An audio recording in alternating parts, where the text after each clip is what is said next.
Hi hello guys, welcome back to my channel. ಎಲ್ಲರೂ ಹೇಗಿದ್ದೀರಾ? ಎಲ್ಲರೂ ಚೆನ್ನಾಗಿದ್ದೀರಾ ಅಂದ್ಕೊತೀನಿ. ಇವತ್ತಿನ ವಿಡಿಯೋ ತುಂಬ ಸ್ಪೆಷಲ್ ಆಗಿದೆ. ಯಾಕಂದರೆ ನಮ್ಮ ಮನೇಲಿ ವರಮಹಾಲಕ್ಷ್ಮಿ ಹಬ್ಬ ಪ್ರಿಪ್ರೇಷನ್ ಶುರು ಮಾಡಿದ್ದೀವಿ. ಹಬ್ಬ ಅಂದ್ರೆ ಒಂದು ರೀತಿ ಖುಷಿ ಅಲ್ವಾ? ಮನೇಲಿ ಕ್ಲೀನ್ ಮಾಡೋದು, ಡೆಕೋರೇಷನ್ ಮಾಡೋದು, ಪೂಜೆಗೆ ಬೇಕಾಗಿರೋ ಸಾಮಾನೆಲ್ಲ ರೆಡಿ ಮಾಡ್ಕೊಳ್ಳೋದು, ಹಬ್ಬದ ದಿನ ಏನು ಮಾಡಬೇಕು ಅಂತ ಪ್ಲ್ಯಾನ್ ಮಾಡೋದು, ಇವೆಲ್ಲ ಶುರುವಾಗದಾಗಲೇ ಹಬ್ಬದ ಫೀಲ್ ಬರೋಕ್ಕೆ ಶುರುವಾಗತ್ತೆ.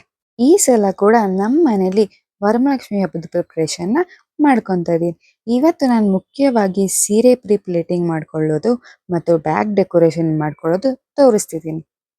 ನಿಜ ಹೇಳ್ಬೇಕಂದ್ರೆ ಸೀರೆ ಪ್ಲೇಟಿಂಗ್ ಮಾಡೋದು ನೋಡೋಕ್ಕೆ ಸಿಂಪಲ್ ಅನ್ಸುತ್ತೆ, ಆದರೆ ನೀಟಾಗಿ ಒಂದೊಂದು ಪ್ಲೇಟ್ ಮಾಡೋಕ್ಕೆ ಸ್ವಲ್ಪ ಟೈಮ್ ಬೇಕಾಗತ್ತೆ.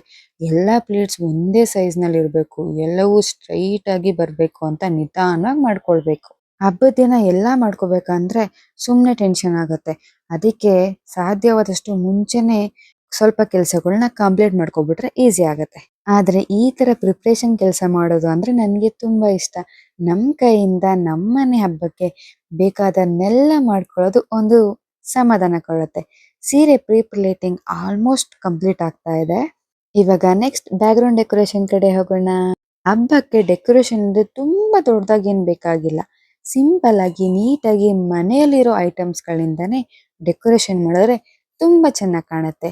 ನಾನು ಕೂಡ ಈ ಸಲ ಸಿಂಪಲ್ ಆಗಿ ಬ್ಯಾಕ್ ಗ್ರೌಂಡ್ ರೆಡಿ ಮಾಡ್ಕೊಳ್ತಿದ್ದೀನಿ. ಬ್ಯಾಕ್ ಗ್ರೌಂಡ್ ನೀಟಾಗಿ ಕಾಣಬೇಕು ಅನ್ನೋದೇ ಮೇನ್. ತುಂಬಾ ಥಿಂಗ್ಸ್ ಹಾಕ್ಬಿಟ್ರೆ ಸಮ್ಟೈಮ್ಸ್ ಮೆಸ್ಸಿಯಾಗಿ ಕಾಣತ್ತೆ. ಅದಕ್ಕೆ ಸಿಂಪಲ್ ಆಗಿ ಕ್ಲೀನ್ ಆಗಿ ಇಡೋಕೆ ಟ್ರೈ ಮಾಡ್ತಾ ಇದ್ದೀನಿ. ಡೆಕೋರೇಷನ್ ಮಾಡ್ತಾ ಇರುವಾಗಲೇ ಮನೆಯಲ್ಲೊಂದು ಡಿಫ್ರೆಂಟ್ ವೈಬ್ ಕ್ರಿಯೇಟ್ ಆಗುತ್ತೆ. ಸಾಮಾನ್ಯವಾಗಿ ನಾವು ಪ್ರತಿದಿನ ನೋಡೋ ಆದ್ರೆ ಡೆಕೋರೇಷನ್ ಶುರು ಮಾಡಿದ್ಮೇಲೆ ಸ್ವಲ್ಪ ಫೆಸ್ಟಿವ್ ಲುಕ್ ಬರಕ್ ಶುರು ಆಗುತ್ತೆ. ನನಗೆ ಪರ್ಸನಲಿ ಡೆಕೋರೇಷನ್ ಅಲ್ಲಿ ತುಂಬಾ ಓವರ್ ಮಾಡೋದಕ್ಕಿಂತ ಸಿಂಪಲ್ ಮತ್ತು ಎಲಿಗೆಂಟ್ ಆಗಿರೋದೇ ಇಷ್ಟ. ಈಗ ಸ್ಲೋಲಿ ಬ್ಯಾಕ್ ಗ್ರೌಂಡ್ ಕೂಡ ರೆಡಿ ಆಗ್ತಾ ಇದೆ. ನಮ್ಮ ಮನೆಯಲ್ಲಿ ಹಬ್ಬದ ಪ್ರಿಪರೇಷನ್ ಅಂದ್ರೆ ನಾನು ಒಬ್ಳೆ ಮಾಡೋದಲ್ಲ, ಮನೆಯಲ್ಲಿರೋ ಎಲ್ಲರೂ ಅವ್ರವ್ರದೇ ರೀತಿಯಲ್ಲಿ ಇನ್ವಾಲ್ವ್ ಆಗಿರ್ತಾರೆ. ಕೆಲವೊಮ್ಮೆ ಕೆಲಸ ಮಾಡ್ತಾ ಇರುವಾಗಲೇ ಏನಾದರೂ ಫನ್ನಿ ಆಗುತ್ತೆ, ಸಮ್ಟೈಮ್ಸ್ ಬೇಬಿ ಅಟೆನ್ಷನ್ ಬೇಕು ಅಂತ ಬರುತ್ತೆ. ಹೀಗೆ ಪ್ರಿಪರೇಷನ್ ಜೊತೆ ನಮ್ಮ ಡೈಲಿ ರೊಟೀನ್. ಇವಾಗ ನನ್ನ ಮಗಳು ಕೂಡ ಇಲ್ಲಿ ತನ್ನದೇ ಲೋಕದಲ್ಲಿ ಬ್ಯುಸಿ ಆಗಿದ್ದಾಳೆ. ಅವಳಿಗೀಗ 9 ಮಂತ್ಸ್. ಅವಳು ಆಟ ಆಡ್ಕೊಂಡು ನಮ್ಮ ಕೆಲಸ ನೋಡ್ಕೊಂಡು ಇರ್ತಾಳೆ. ನಾವು ಎಷ್ಟೇ ಕೆಲಸದಲ್ಲಿ ಬ್ಯುಸಿ ಆಗಿದ್ರು ಬೇಬಿ ಇದ್ದಾಗ ಅವಳನ್ನು ನೋಡ್ಕೊಂಡು ಕೆಲಸನೂ ಮಾಡ್ಕೊಂಡು ಒಂದ್ ಕಡೆ ಹಬ್ಬದ ಪ್ರಿಪರೇಷನ್, ಇನ್ನೊಂದ್ ಕಡೆ ಬೇಬಿ ಕೇರ್, ಎರಡನ್ನೂ ಮ್ಯಾನೇಜ್ ಮಾಡ್ಕೊಂಡು ಹೋಗ್ಬೇಕು. ಕೆಲವೊಮ್ಮೆ ನಾವು ಒಂದ್ ಕೆಲಸ ಶುರು ಮಾಡಿರ್ತೀವಿ, ಪಾಪು ಏನಾದ್ರು ಮಾಡ್ತಾಳೆ, ಮತ್ತೆ ಅವಳ ಕಡೆ ಹೋಗ್ಬೇಕು, ಮತ್ತೆ ಬಂದ್ ಕೆಲಸ ಶುರು ಮಾಡ್ಬೇಕು. ಆದ್ರೆ ಬೇಬಿ ಜೊತೆ ಈ ಮೂಮೆಂಟ್ಸ್ ಕೂಡ ತುಂಬಾ ಸ್ಪೆಷಲ್. ಈಗ ಅವಳು ಚಿಕ್ಕವಳು, ಮುಂದೆ ದೊಡ್ಡವಳಾದ್ಮೇಲೆ ಈ ವಿಡಿಯೋಸ್ ನೋಡಿದಾಗ ನಾನ್ ಹೀಗೆಲ್ಲ ಇದ್ನಾ ಅಂತ ಅವಳಿಗೆ ಕ್ಯೂಟ್ ಮೆಮೊರೀಸ್ ಆಗಿರುತ್ತೆ. ಈಗ back ground decoration almost complete ಆಗಿದೆ. ಇನ್ ಕೆಲವು ಸ್ಮಾಲ್ ಅಡ್ಜಸ್ಟ್ಮೆಂಟ್ ಮಾಡ್ಕೊಂಡ್ರೆ ಕಂಪ್ಲೀಟ್. ಹಬ್ಬದ ಪ್ರಿಪ್ರೇಷನ್ಲಿ ನನಗೆ ಇಷ್ಟವಾಗೋದು ಈ ಸ್ಮಾಲ್ ಸ್ಮಾಲ್ ಥಿಂಗ್ಸ್. ದೊಡ್ಡ ಕೆಲಸಗಳಿಗಿಂತ ಇಂತಹ ಸಣ್ಣ ಕೆಲಸಗಳನ್ನು ಮಾಡ್ತಾ ಹೋದಾಗ್ಲೇ ಹಬ್ಬ ಹತ್ರ ಬಂದಿದೆ ಅನ್ನೋ ಫೀಲ್ ಬರುತ್ತೆ. ಸೀರೆ ಪ್ಲೇಟಿಂಗ್ ರೆಡಿ ಆಯ್ತು, ಬ್ಯಾಕ್ ಗ್ರೌಂಡ್ ಕೂಡ ರೆಡಿ ಆಯ್ತು. ಇನ್ ಹಬ್ಬದ ದಿನ ಮಾಡ್ಬೇಕಾದ ಕೆಲವು ಕೆಲಸಗಳು ಮಾತ್ರ ಉಳಿದಿವೆ. ಈ ಪ್ರಿಪ್ರೇಷನ್ ನೋಡ್ತಾ ಇದ್ದಾಗಲೇ ವರಮಹಾಲಕ್ಷ್ಮಿ ಹಬ್ಬಕ್ಕೆ ಇನ್ನೂ ಎಕ್ಸೈಟ್ಮೆಂಟ್ ಆಗ್ತದೆ. ಪ್ರತಿಯೊಬ್ಬರ ಮನೆಯಲ್ಲೂ ಹಬ್ಬ ಆಚರಿಸುವ ರೀತಿಯೇ ಬೇರೆ ಬೇರೆ. ಕೆಲವರು ತುಂಬಾ ಗ್ರ್ಯಾಂಡ್ ಆಗಿ ಮಾಡ್ತಾರೆ, ಕೆಲವರು ಸಿಂಪಲ್ ಆಗಿ ಮಾಡ್ತಾರೆ. ಆದ್ರೆ ಎಲ್ಲರಲ್ಲಿರೋದು ಒಂದೇ ಥಿಂಗ್, ದೇವ್ರ ಮೇಲೆ ಭಕ್ತಿ ಮತ್ತೆ ಮನೆಯವರ ಜೊತೆ ಸೇರಿ ಹಬ್ಬ ಆಚರಿಸೋ ಸಂತೋಷ. ಇದನ್ನ ಇಲ್ಲಿಡೋಣ, ಇದನ್ನ ಸ್ವಲ್ಪ ಅಡ್ಜಸ್ಟ್ ಮಾಡೋಣ, ಹೀಗಿಟ್ರೆ ಕ್ಯಾಮ್ರಲ್ಲಿ ಹೇಗೆ ಕಾಣುತ್ತೆ ಅನ್ನೋದನ್ನು ಕೂಡ ಚೆಕ್ ಮಾಡ್ತಾ ಇದ್ದೀನಿ. ನನಗೆ ಪರ್ಸನಲ್ ಡೆಕೋರೇಷನ್ ತುಂಬಾ ಓವರ್ ಮಾಡೋದಕ್ಕಿಂತ ಸಿಂಪಲ್ ಮತ್ತು ಎಲಿಗೆಂಟ್ ಆಗಿರೋದೇ ಇಷ್ಟ. ನಮ್ಮ ಇಲ್ಲಿ ಕೂಡ ಈ ಸಲ ಸಿಂಪಲ್ ಆಗಿ ನಮ್ಮಿಂದ ಆದಷ್ಟು ಚೆನ್ನಾಗಿ ಹಬ್ಬ ಆಚರಿಸೋಣ ಅಂತ ಪ್ರಿಪ್ರೇಷನ್ ಮಾಡ್ತಿದ್ದೀವಿ. ಇವಾಗ ನನ್ನ ಮಗಳು ಊಟ ಸಮಯಕ್ಕೆ ಇವಳು ಇಟ್ಕೊಂಡೇ ಆಗ್ಬಿಡುತ್ತೆ ನಮಗೆ ಇದು ಮಮ್ಮಿ. ಅದೇ ಅದ್ರ ಮೇಲೆ ಏನಾಗ್ತೀಯಾ? ಹಾಂ, ಅದ್ರ ಮೇಲೆ ಏನಾಗ್ತೀಯಾ? ಫುಲ್ ಉರ್ಸಾಕ್ಬಿಡೋಣ ಇವತ್ತು. ನಮ್ಮ ಅಮ್ಮನ ಉರ್ಸಿಂಗ್ ಡೇ ಇವತ್ತು. ಅದ್ರ ಮೇಲೆ ಏನಾಗ್ತೀವಿ ಮಮ್ಮಿ? ನಗ್ಬಾರ್ದು, ಉರ್ಕೋತಿ ಅಂದ್ರೆ ಫುಲ್ ಉರ್ಕೋಬೇಕು. ನಗೋದೇನದ್ರಲ್ಲಿ ನೀನು?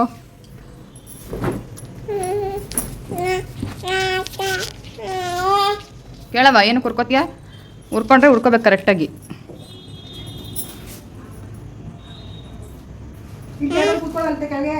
ಫುಲ್ ಬಿಡು, ಅದೇನೇ ಎಳಿಬೇಡ. ಅದು ಮುಂದೆ ಟೇಬಲ್ ಬಿಡ್ತೀವಲ್ಲ ನಾವು, ಇನ್ನೊಂದು ಟೇಬಲ್ ಇಕ್ತೀವಲ್ಲ, ಆಮೇಲೆ ಹಿಂದಗಡೆ ಇದಾಯ್ತದೆ. ಈ ಕಡೆ ಹೇಳಿ ಇನ್ನೂ ಸ್ವಲ್ಪ ಮತ್ತೆ.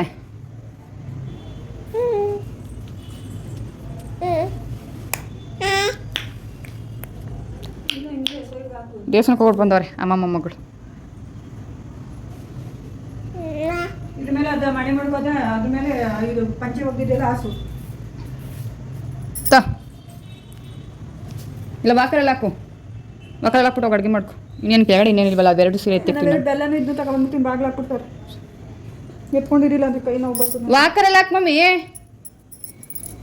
ನೋಡಿ ಗೈಸ್, ವಾಕರಲ್ಲಿ ಹಾಕಕ್ಕೂ ನಾನು ಎತ್ಕೊಂಡೇ ಇರ್ಬೇಕಂತೆ. ಏನು ಇವಳು ಅಂತ ಇಲ್ವಾ, ಸುಮ್ಮನೆ ಇವಳು.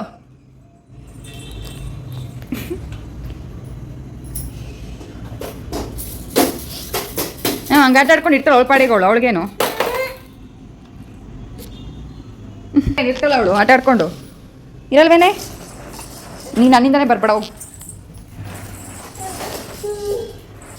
ಇದು ಆಮೇಲೆ ಯಾವ ಟೇಬಲ್ ಇಡಬೇಕು? ವೆಯ್ಟ್, ಟೇಬಲ್ ಯಾವ್ದು ಮೇಲೆ ಒಂದು ಇಟ್ಬಿಟ್ಟು ಮನೆ ಇಟ್ಟಿದ್ದೀನಿ ಗಾಯ್ಸ್. ಅವಳು ವಿಡಿಯೋ ಆನ್ ಮಾಡಿದ್ದೀನಿ ಅನ್ಕೊಂಡು ವಿಡಿಯೋನೇ ಆನ್ ಮಾಡಿಲ್ಲ. ಅವಳು ನೋಡ್ಕೊಂಡು ನಾನೇ ಮಾಡಿಲ್ಲ. ನಾನು ನಾನೇ ಹತ್ರ ಅದೇ ಗೊತ್ತ ಮೊನ್ನೆ ಮನೆ ಅಂತ ಕೇಳ್ಬೋದು.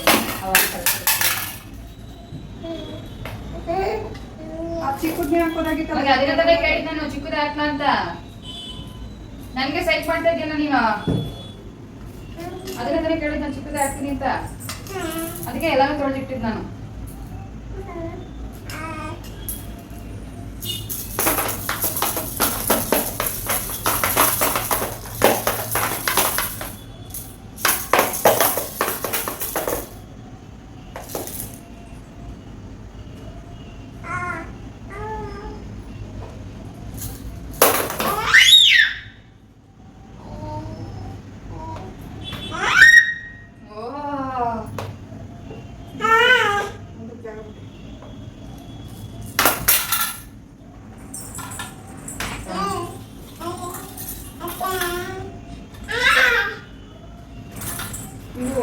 ಟೇಬಲ್ ಮಾಡ್ಕೊಂಡು ನೋಡ್ತೀವಿ ಅದಕ್ಕೆ ಆಮೇಲೆ ಅಮ್ಮೂ ಅಮ್ಮೂ ಅಮ್ಮೂ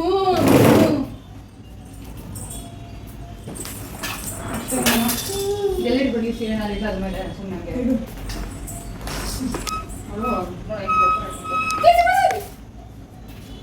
ಮೊಬೈಲ್ನ ಬೀಳ್ಸಕ್ ಹೋಯ್ತಾಳೆ.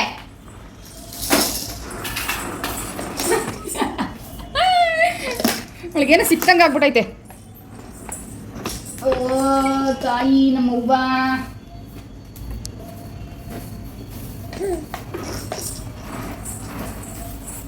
ಕುತ್ಕೊಂಡು ಆಮೇಲೆ ನಾನು ಮಾಡ್ತೀನಿ.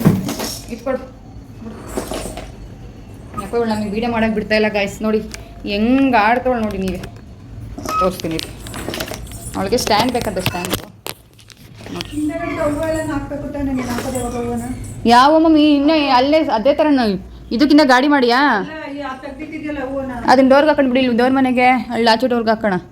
ನೋಡಿ ಗಾಯ್ಸ್, ಅವಳಿಗೆ ಈಗ ನನ್ನ ಮಗಳು ಊಟದ ಟೈಮ್. ಪ್ರಿಪ್ರೇಷನ್ ಎಷ್ಟೇ ಇರಲಿ, ಬೇಬಿ ಊಟ ಮಾತ್ರ ಟೈಮ್ ಮಿಸ್ ಆಗಲ್ಲ. ಹಾಗಾಗಿ ಈಗ ಅವಳಿಗೆ ಊಟ ಮಾಡಿಸ್ತೀನಿ. ಅವಳು ಕೂಡ ತನ್ನದೇ ಸ್ಟೈಲ್ನಲ್ಲಿ ಆಟ ಆಡ್ಕೊಂಡು ಊಟ ಮಾಡ್ತಾ ಇದ್ದಾಳೆ. ಬೇಬಿಗೆ ಊಟ ಮಾಡಿಸೋದು ಅಂದರೆ ಸಮ್ಟೈಮ್ಸ್ ಒಂದು ಸ್ಪೂನ್ ಊಟ, ಇನ್ನೊಂದು ಸ್ಪೂನ್ ಆಟ, ಹೀಗೆ ನಡೆಯುತ್ತೆ. ಆದರೂ ಅವಳು ಚೆನ್ನಾಗಿ ಊಟ ಮಾಡಿದ್ರೆ ನಮಗೆ ಅಷ್ಟೇ ಸಾಕು. ಇವತ್ತಿನ ಪ್ರಿಪ್ರೇಷನ್ ಕೂಡ ಆಲ್ಮೋಸ್ಟ್ ಕಂಪ್ಲೀಟ್ ಆಯಿತು. ಸೀರೆ ಪ್ರಿಪ್ಲೇಟಿಂಗ್ ಮಾಡ್ಕೊಂಡಿದ್ದೀನಿ, ಬ್ಯಾಕ್ಗ್ರೌಂಡ್ ಡೆಕೋರೇಷನ್ ಕೂಡ ರೆಡಿ ಮಾಡಿದ್ದೀನಿ. ಮುಂದಿನ ವಿಡಿಯೋಸಲ್ಲಿ ಹಬ್ಬದ ದಿನ ಪ್ರಿಪ್ರೇಷನ್ ಮತ್ತು ಪೂಜೆ ಮೂಮೆಂಟ್ಸ್ ಕೂಡ ನಿಮ್ಮ ಜೊತೆ ಶೇರ್ ಮಾಡ್ಕೊತೀನಿ. ಇವತ್ತಿನ ವಿಡಿಯೋ ನಿಮಗೆ ಇಷ್ಟ ಆಗಿದ್ರೆ ಒಂದು ಲೈಕ್ ಮಾಡಿ, ನನ್ನ ಚಾನಲ್ಗೆ ಹೊಸದಾಗಿ ವಿಸಿಟ್ ಮಾಡಿದರೆ ನನ್ನ ಚಾನಲ್ನ ಸಬ್ಸ್ಕ್ರೈಬ್ ಮಾಡ್ಕೊಳ್ಳಿ. ಇಂತಹ ಫ್ಯಾಮಿಲಿ ವ್ಲಾಗ್ಸ್ ಮತ್ತು ನನ್ನ ಡೈಲಿ ಲೈಫ್ ಸ್ಟೈಲ್ ವಿಡಿಯೋಸ್ಗೆ ನನ್ನ ಚಾನಲ್ನ ಸಬ್ಸ್ಕ್ರೈಬ್ ಮಾಡ್ಕೊಳ್ಳಿ. ನಮ್ಮ ಜೊತೆ ಹೀಗೆ ಇರಿ.